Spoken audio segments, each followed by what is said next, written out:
Talk of the town, talk of the town, हाँ, and also the B town. आपको पता है नहीं बी टाउन में क्या बातें हो रही हैं पाकिस्तान की चैंपियंस ट्रॉफी को लेकर? अच्छा। आज हम उन्हीं के बारे में बात करने जा रहे हैं। चलो ठीक है, डन हो गया। जब भी कोई बड़ा क्रिकेट इवेंट होता है आप लामहला याद आते हैं लोगों को, बड़ी मेहरबानी आपकी। मगर ये आपकी मेहरबानी है।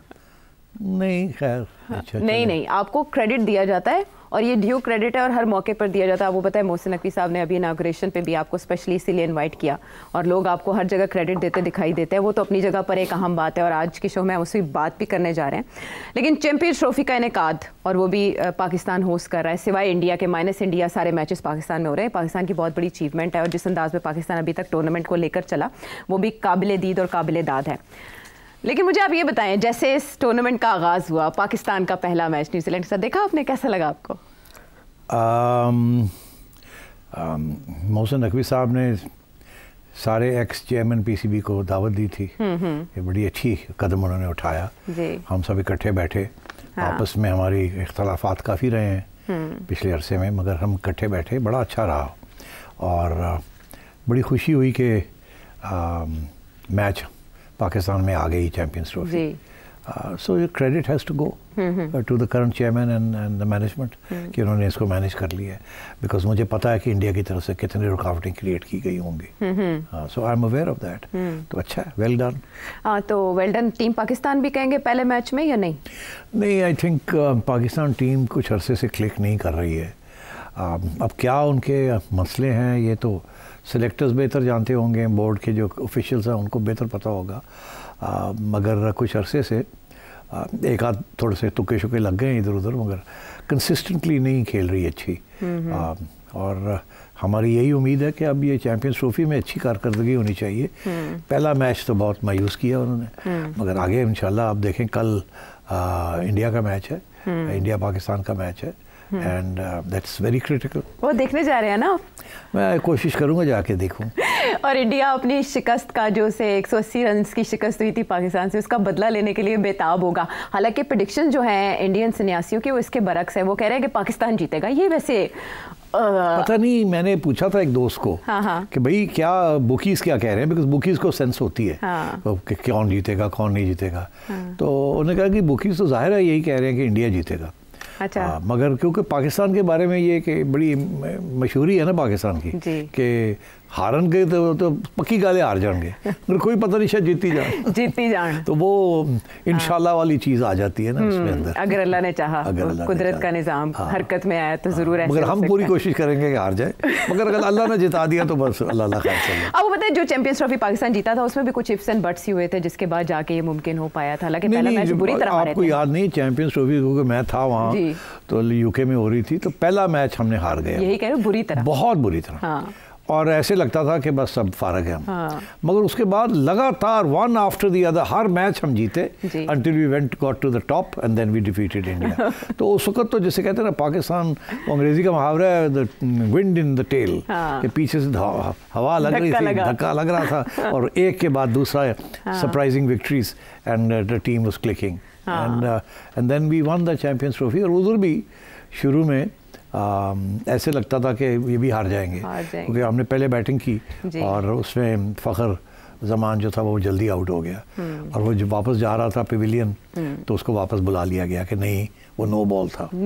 तो उसके बाद फिर उसने जो कड़ाके निकाले वहाँ, तो दैट वाज द बेसिस जिसके ऊपर we got a good score. पर जब इंडिया खेलने आया तो फिर भी ये था कि इंडिया तो कर लेगा ये। अच्छा। मगर उससे मोहम्मद आमिर ने कमाल की बॉलिंग की, पहले 4-5 ओवर्स में 3 विकेटें इंडिया की गिर गई और वो भी आमिर की ब्रिलियंट बॉलिंग और brilliant fielding on our side. उसके बाद इंडिया उठा ही नहीं फिर। और आप यकीन करें, वो सारा लंदन का जो स्टेडियम था वो सारा ब्लू में था। और ग्रीन बहुत कम था, ग्रीन था मगर सारा ब्लू ही था। जी। और वो तो ऐसे था जैसे इंडियंस आए हैं सेलिब्रेट करने के लिए। और जब उनकी डिफीट हुई तो दे वर इन स्टेट ऑफ शॉक। इसी तरह जब वर्ल्ड कप जीता इंडिया से ऑस्ट्रेलिया ने, तो तब भी वहाँ पर स्टेट ऑफ शॉक ही था, इंडिया के होम ग्राउंड पे। खैर, ये बातें तो होती रहेंगी, जाहिर है ये बहुत दिलचस्प है और हमारी जिंदगियों में ये चीज़ महव थी। 2009 के बाद से वीरान मैदान थे, लेकिन आज हम देख रहे हैं कि मैदान आबाद हो चुके हैं और पाकिस्तान में एक स्पिरिट है क्रिकेट की, दोबारा से हर किसी का इंटरेस्ट जो है वो रिस्टोर हो रहा है। इसमें जो आपका क्रेडिट है वो है PSL पाकिस्तान में लेकर, उसके बाद इंटरनेशनल क्रिकेट की वापसी। कैसे ये स्टेप्स आपने कवर किए और उसमें आपने इंटरनेशनल प्लेयर्स को कन्विंस करने के लिए, ममालिक को कन्विंस करने के लिए कौन कौन से गुड ऑफिसेस की हेल्प की? आशा, ये लंबी कहानी है। हाँ, आज हम तो सुनने मुझे के लिए लिखना पड़ेगा हैं। क्योंकि इसमें इतनी चीज़ें हैं, छोटी छोटी चीज़ें हैं और मरहले थे कि कैसे हमने उसको ओवरकम किया।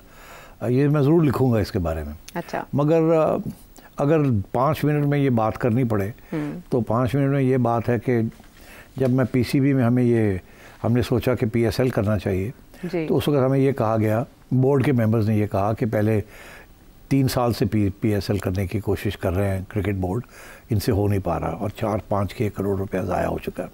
अच्छा। और आप भी नहीं कर सकेंगे, छोड़ दें इस चीज़ को। और मुझे याद है कि हमारे बोर्ड ने ये कहा कि मैं जब ज़िद की, मैंने कहा मैं यहाँ कर लूँगा, मैं फिक्र ना करें, तो मुझे पैसे सैंक्शन करें। तो उन्होंने सिर्फ $3 लाख सैंक्शन किए। अच्छा। और हमें तो मिलियंस ऑफ डॉलर्स की ज़रूरत थी इसको करने के लिए। तो ऐसे लगता था कि ये तो चाहते ही नहीं है कि ये पैसा कोई ट्राई भी किया जाए। अच्छा। और वह हमारे बोर्ड के मिनट्स के अंदर भी ये लिखा है कि सिटी को $3 लाख दे दो। हाँ। और को करके दिखाओ। अच्छा। और कुछ लोगों ने बड़े नास्टी कमेंट्स भी किए कि ये तो सिटी की फाइनल एंड है सिटी का, और ये बहरहाल जी हमने बड़ी भाग दौड़ की। उसकी कहानी लंबी है, मगर इवेंचुअली हमने लॉन्च कर ही दिया। और लॉन्च जब किया तो उसमें शुरू में ये एक ऐसा हादसा हुआ कि ऐसे लगता था कि ये पीएसएल अब कभी भी नहीं होगा। अच्छा। क्योंकि पहले मैच के अंदर ही हमें नेशनल क्राइम एजेंसी, जो कि आईसीसी की एजेंसी है, उन्होंने मुझे बुला के कहा 3 घंटे पहले मैच से कि हमारा ख्याल है कि मैच स्पॉट फिक्सिंग होगी इसमें, और हमने कुछ आपके प्लेयर्स हैं जिनको हमने मॉनिटर किया है और हमारे पास एविडेंस है, सबूत है हमारे पास कि वो स्पॉट फिक्सिंग करेंगे, और इसलिए हम उनको अभी थे गिरफ्तार करना चाहते हैं। अच्छा। मैंने कहा यार मारे गए, 2 घंटे के बाद मैच शुरू हो रहा है, पहला मैच है।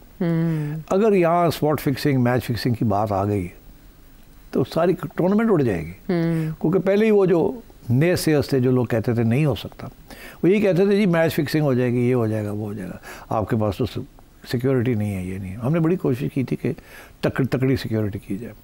बहरहाल जी फिर वो उस मसले को हमने हल किया, और वो जो 2 प्लेयर्स थे जिन्होंने ये कोई मंसूबा बनाया हुआ था स्पॉट फिक्सिंग का, उनको फिर घर भेज दिया और उनको किसी और मैच में खेलने नहीं दिया, और एंड सो ऑन। तो अब वो फिर कहानी है, वो फिर लिखूंगा। लेकिन खबर को हाईलाइट होने से रोका गया। बहुत ख़तरनाक एक मोड़ था। उसका अगला ख़तरनाक मोड़ ये था कि पाकिस्तान लाना था, कोई भी तैयार नहीं था, सब डरते थे कि टेररिज्म हो जाएगी और अगर हो गई तो फिर कभी नहीं क्रिकेट वापस, अगर अभी थोड़ी बहुत गुंजाइश है तो फिर बिल्कुल ही नहीं आएगी जी। तो उस सिलसिले में मैंने प्राइम मिनिस्टर साहब से भी बात की। उन्होंने कहा कि तुम चीफ मिनिस्टर से बात करो। नवाज शरीफ साहब से मैंने बात की कि जी इजाज़त दें। तो मैंने कहा जी बड़े ख़तरे तो बड़े हैं, तो अगर कुछ हो गया तो फिर क्या होगा, तो आप चीफ मिनिस्टर से बात करें। शहबाज साहब से बात की, उनका भी यही खदशा था। मैंने बड़ा समझाने की कोशिश की कि नहीं ये रिस्क लेनी पड़ेगी हमें, नहीं तो क्रिकेट कभी भी वापस नहीं आएगी। तो वो भी घबरा रहे थे। तो फिर मैंने अप्रोच किया जनरल बाजवा को। अच्छा। तो वो भी बड़े क्रिकेट के फ़ैन हैं जी। तो उनको फिर मैंने अप्रोच किया और उनसे ये रिक्वेस्ट की कि आप कहें कि हम सिक्योरिटी प्रोवाइड करेंगे, तो शायद प्राइम मिनिस्टर साहब थोड़े से नरम हो जाए। तो मुझे याद है मियाँ साहब टर्की में थे, जनरल बाजवा का बयान आया कि हम फुल सपोर्ट करते हैं और सिक्योरिटी की जिम्मेदारी लेते हैं और पीएसएल को आना चाहिए। अच्छा। तो मैंने वो कटिंग करके जल्दी से मियाँ साहब को टर्की में भेजी कि अब तो इजाज़त दे दें। तो फिर उनकी तरफ से ग्रीन लाइट हो गई। उन्होंने कहा अच्छा तो अगर वो कह देने तो फिर ठीक है कर लो, मगर देख लो सेठी साहब। तो फिर चीफ मिनिस्टर भी चुप हो गए। अच्छा फिर अगर प्राइम मिनिस्टर कह रहे हैं तो सेठी साहब देख लो। तो यकीन करें हमें शहबाज साहब ने 4-5 दिन रह गए थे, हमें टिकट बेचने की इजाज़त नहीं थी। अभी ठहर जाए, अभी ठहर जाए, अभी ठहर जाए, हम कॉशियस, हम चेक कर रहे हैं टेररिज्म, हमारे पास ये खबरें आ रही हैं, ये हो रहा है। स्टेक पे था ना सब कुछ, आपने बहुत रिस्की माहौल में ये काम उस वक्त फिर जो सबसे बड़ा जो धक्का लगा, अच्छा इन लोगों को तो मना लिया मैंने फाइनली, मगर जो सबसे बड़ा धक्का लगा और मुझे अफसोस है ये कहने का कि उस वक्त हम चाह रहे थे कि पहला एक मैच यहाँ हो जाए ना, और जो फाइनल है हम चाह रहे थे फाइनल सेकंड पीएसएल का फाइनल यहाँ हो। तो वो अनफॉर्चुनेटली इमरान खान साहब ने एक बयान दे दिया कि यहाँ हालात नहीं है, कंडीशंस ठीक नहीं है। और साथ ये भी कह दिया कि तो अगर कोई आया भी तो रेलू कट्टे आएंगे। ये दो बड़े उनके फेमस रिमार्क्स थे। तो मुझे, मैं लाहौर आ चुका था, यहाँ तैयारी कर रहा था, तो मुझे फ़ोन आ गया दुबई से एक फ्रेंचाइज का जिनका यहाँ खेलना था, जिन्होंने कि हमारे प्लेयर्स बैकआउट कर गए हैं, फॉरेन प्लेयर्स, इमरान खान के बयान के ऊपर वो पीछे हट गए।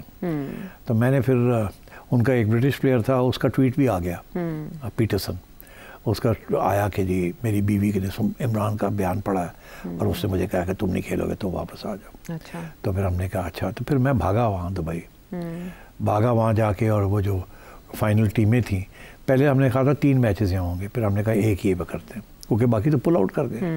वो जो आखिरी 2 टीम्स थी उनको फिर जाके मैंने मनाया। कैसे मनाया और क्या हुआ तो एक और कहानी है। अच्छा। बहरहाल जी वो आ गए, कुछ लोग आए, कुछ नहीं आए, कुछ हमने रिप्लेस कर लिए और हमने PSL फाइनल यहाँ करा दिया, जिसकी फिर बेसिस ये हुआ कि उसके बाद फिर हल्का सा खिड़की खुल गई। जब खिड़की खुली तो फिर उससे पहले हमने जिम्बाब्वे को बुला लिया था वहाँ भी, तो और फिर मैं श्रीलंका गया और श्रीलंका को जाके मैंने मनाया। मैंने कहा आप एक टीम भेजें यहाँ, तो उन्होंने कहा हम नहीं भेज सकते। हमने कहा देखिए, हाँ आप, जब आपके यहाँ टेररिज्म हो रही थी तो हमने अपनी टीमें भेजी थी खेलने के लिए, अब वक्त आ गया हमें सपोर्ट करें आप। तो उनको मना लिया, उन्होंने कहा अच्छा ठीक है, एक मैच के लिए हम भेज देते हैं जी। तो फिर श्रीलंका की टीम एक मैच के लिए आई और वो खेली और ठीक रहा। उसके बाद ICCs को हमने कहा आप एक इंटरनेशनल टीम भिजवाएं। अच्छा। क्योंकि और कोई आने के लिए तैयार नहीं था, इंटरनेशनल टीम भेजें। उसमें फिर ICC के अंदर जाइल्स क्लार्क साहब, जो कि इंग्लैंड एंड वेल्स के क्रिकेट बोर्ड के चेयरमैन, उन्होंने हमारा साथ दिया। उन्होंने सिर्फ ये नहीं कि टीम बनाई, उन्होंने हमें सिक्योरिटी के लिए पैसे भी दिए और एक सिक्योरिटी कंपनी को भी हायर किया, उनके पैसे उन्होंने दिए और एक टीम भी भेजी और उस टीम का खर्चे भी कुछ उठाए। तो सपोर्ट हमें मिली वहाँ से। अच्छा। तो फिर हमने वो टीम आई, यहाँ खेले, हमने अच्छी हमारी कारकर्दगी रही उस टीम के खिलाफ और वो कोई इशू कोई नहीं बना। अच्छा। उसके बाद फिर मैं गया वेस्ट इंडीज़ के पास, तो उनको मैंने कहा कि अब देखिए इंटरनेशनल टीम भी हो गई है, अब आप भी आके 3 मैचेस खेल लें यहाँ। अच्छा। तो वो भी नहीं तैयार थे। हाँ। फिर उनको मनाया। अच्छा। तो फिर वो आए, उन्होंने 3 कराची में मैचेस खेले। हमारा दिल यहाँ था, अल्लाह रहम करे, अल्लाह रहम करे, दुआएं मांगे कोई गड़बड़ ना हो जाए। वो 3 मैचेस हो गए, बड़े अच्छा रहा। कराची के लिए पहली दफ़ा international cricket I after so many years. और क्या साइड थी, मैं देख बच्चे ख़वातीन चल चल के आ रहे हैं देखने के लिए। It was fantastic. कराची आइट से ऐसा रिस्पॉन्स दिया, housefull. We broke all records of gate receipts.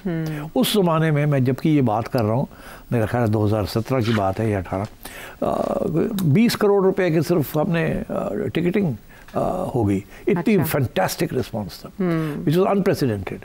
अच्छा। बस उसके बाद फिर खैर बायलैटरल क्रिकेट की बात शुरू हो गई। खैर मैं उसके बाद चला गया।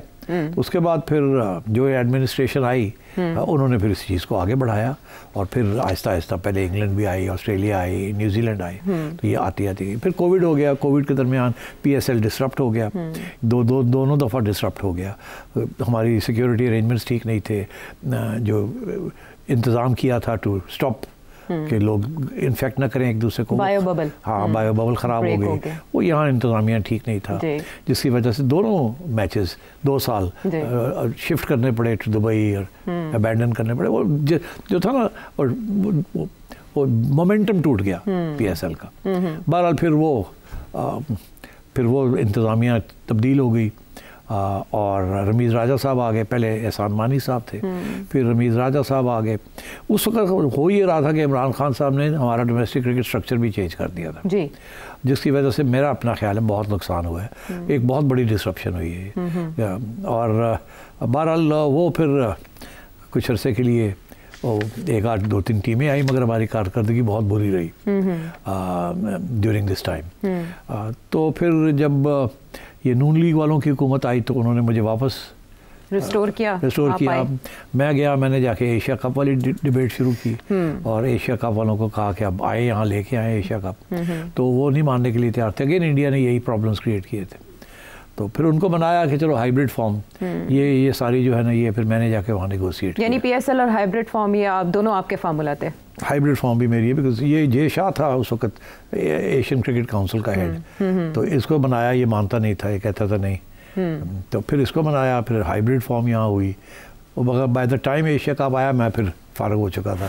तो फिर ज़का अशरफ साहब आ गए थे। एंड ये तो म्यूजिकल चेयर चलता रहता है, ये अनफॉर्चुनेटली ये चलता रहा, मगर मुझे बड़ी खुशी है कि इंटरनेशनल क्रिकेट भी हो आ गई वापस, और PSL भी चल पड़ा है, बहुत बड़ा ब्रांड बन गया है, और एशिया कप भी हो गया, और अब चैम्पियंस ट्रॉफी भी हो रही है, और अब आगे जाके देखना है कि ये चैम्पियंस ट्रॉफी में हमारी कैसी कारकर्दगी रहती है, because we are right at the bottom, और अगर हमारी यहाँ अच्छी ना रही तो बहुत से आगे मसाइल बनेंगे, मसले बनेंगे। फॉर्म का भी मसला है, फिटनेस का भी मसला, इसके अलावा मैं इन चीज़ों पे बात नहीं करना चाहता। उसकी वजह ये है कि ये क्रिकेट अफेयर्स हैं। हाँ। ये जो है ना, हमारे सिलेक्टर्स, हमारे कोचेस, ये उनका खाता है। मेरा खाता है एज चेयरमैन, या अभी मैं समझता हूँ मोहसिन नकवी साहब का खाता होना चाहिए कि सही सिलेक्टर्स हों, ये हमारी सही कैप्टन हो, सही सिलेक्टर्स हों। इसके बाद it's up to the selectors, और सबसे इम्पॉर्टेंट चीज़ है कोचेस सही होने चाहिए। ठीक। और मेरा हमेशा ये मौक़िफ़ रहा है कि फ़ॉरेन कोचेस होने चाहिए, उनकी इज़्ज़त करनी चाहिए, उनको सपोर्ट करना चाहिए। अच्छा। और हमारे डोमेस्टिक जो कोचेस हैं उनका वो मैयत नहीं, उनकी स्टैंडर्ड नहीं है, वो नॉलेज बहुत है मगर प्रोफेशनल ट्रेनिंग नहीं है। ठीक। हम करते क्या है कि हम जो टॉप प्लेयर्स हैं हमारे, उनको कोचेस बना देते हैं। हम समझते हैं क्योंकि ये स्टार्स रहे हैं तो ये अच्छी कोचिंग कर सकेंगे, दरअसल कोचिंग नहीं कर सकते, ये कोचिंग इज़ समथिंग एल्स। तो इसलिए अब मैं देख रहा हूँ कि हमारे फॉरेन कोचेस क्रिटिकल एरियाज़ में नहीं हैं इस वक्त, और मुझे दुख है कि क्यों नहीं है। अभी एक दो थे, उनको भी निकाल दिया है या वो चले गए हैं, उनके साथ रवैया शायद अच्छा नहीं था। तो जितनी जल्दी हो सके इस टीम को ठीक करना है। अब ये चैम्पियंस ट्रॉफी तो हो जाएगी, इसके बाद फौरी तौर पे PSL भी होने जा रहा है। बिल्कुल अप्रैल में। मगर फ़ॉरेन कोचेस लॉन्ग टर्म के लिए फ़ॉरेन कोचेस का होना बहुत ज़रूरी है। और ये जो सारा सिस्टम बना हुआ है इस वक्त, मैं समझता हूँ कि इस पर काफ़ी खामियाँ हैं, मगर एज आई सेड अब जो चेयरमैन साहब बैठे हुए हैं वो इसको ठीक करें।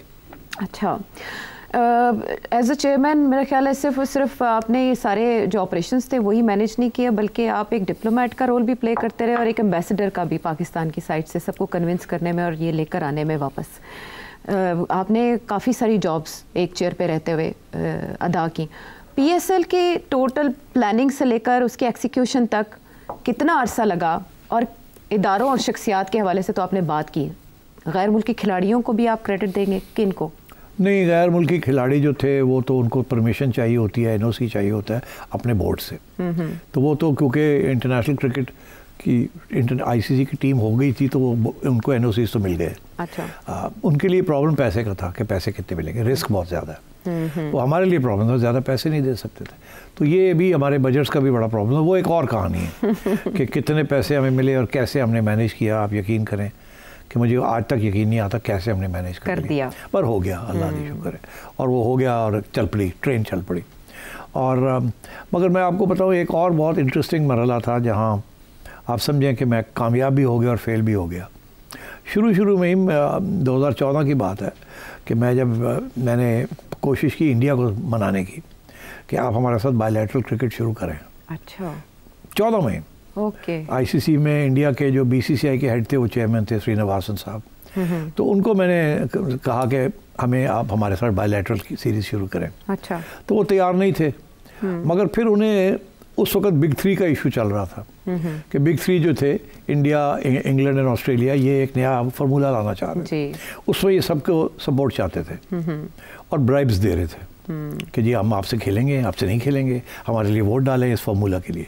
वो उस फार्मूला में इंडिया सबसे ज़्यादा पैसे ले जा रहा था, और फिर ऑस्ट्रेलिया और इंग्लैंड, और बाकी हम सब जो थे वो हमें बस वो क्रम्स मिलने थे। तो उसमें इन्होंने सबको इकट्ठा कर लिया। तो सिर्फ दो मुल्क रह गए, एक पाकिस्तान और एक श्रीलंका। अच्छा। ये आखिर तक वो 10 वोट चाहिए थे उनको यूनानिमस करने के लिए।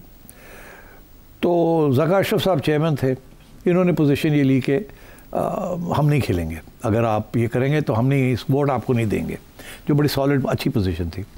मगर उनका ये मौक़िफ़ इस बेसिस पे था कि वो श्रीलंका भी नहीं खेलेगा, वो भी नहीं वोट देगा, तो 2 बाहर रह जाएंगे। अकेला पाकिस्तान का बाहर रहना बड़ा ख़तरनाक था। को अकेला रह जाएगा तो फिर आपका कोई घास ही नहीं डालेगा। तो अगर 2 होंगे कम से कम कोई साथ तो देगा। हाँ। तो पहले 3 थे, 3 में से एक पहले फिसल गया, खिसक गया, फिर उसके बाद 2 रह गए। तो जब ये 2 रह गए तो एक और फिसल गया, अब रह गया सिर्फ पाकिस्तान। जब ये हुआ तो उसी वक्त ज़का अशरफ साहब तब्दील हो गए और मैं आ गया। अच्छा। अब मैं जब आया हूँ तो सिर्फ पाकिस्तान बाहर खड़ा था। अब क्या करें, अब बाहर रहते हैं तो बिल्कुल ही आइसोलेट हो जाएंगे। हाँ। और अगर अंदर जाते हैं तो फिर कुछ लेके जाएं। तो इस बेसिस के ऊपर मैंने वहाँ नेगोशिएशन की विद द इंडियंस बेसिकली, कि अगर आपको हमारा वोट चाहिए तो फिर आपको हमारे साथ बायलैटरल क्रिकेट शुरू करें। वो बड़े डेस्परेट थे कि 10 के 10 हों। अच्छा। बिकॉज बाहर भी एक माहौल ऐसा बन रहा था कि ये शायद अच्छी चीज़ नहीं होने जा रही, और हमारा भी ये ख्याल था कि ये ज़्यादा देर चलेगी नहीं। तो मैंने वहाँ ये फिर कह दिया कि मैं नहीं वोट डालूंगा आपके लिए, आप पहले मेरे साथ मुआहदा करेंगे, आप भी खेलेंगे हमारे साथ बायलैटरल। तो वो एक बायलैटरल एग्रीमेंट साइन हुई जिसमें इंडिया ने हमारे साथ 2015 में पूरी सीरीज़ खेलनी थी दुबई में। वो बहुत बड़ी अचीवमेंट थी। अगर वो हो जाती तो हमें ठीक ठाक पैसे हमारे बन जाने थे और इंटरनेशनल क्रिकेट भी वापस आ जाने और इंडिया पाकिस्तान के मैचेस शुरू हो जाते थे। मगर हुआ ये कि इंडिया के अंदर गवर्नमेंट तब्दील हो गई, बीजेपी की गवर्नमेंट आ गई, उन्होंने आगे रोक दिया और बीसीसीआई भाग गई। अच्छा। बीसीसीआई ने कहा जी वो कॉन्ट्रैक्ट तो था मगर हमें गवर्नमेंट नहीं खेलने दे रही। तो वो फिर हमने बड़ी कोशिश की उनको समझाने की, वो नहीं माने वो। तो वो सीरीज ही बैठ गई, फिर नहीं हुई वो सीरीज। हाँ। तो दैट वाज वन फेलियर, जिसे आप समझ सकते हैं। लेकिन उसे तो स्ट्रोक ऑफ बैड लक कह सकते हैं। हाँ नहीं, वो सब दैट्स व्हाट, ऐसे ही होता है। हाँ, तो अब क्या किया जाए, हमने तो पूरी कोशिश की थी। हाँ।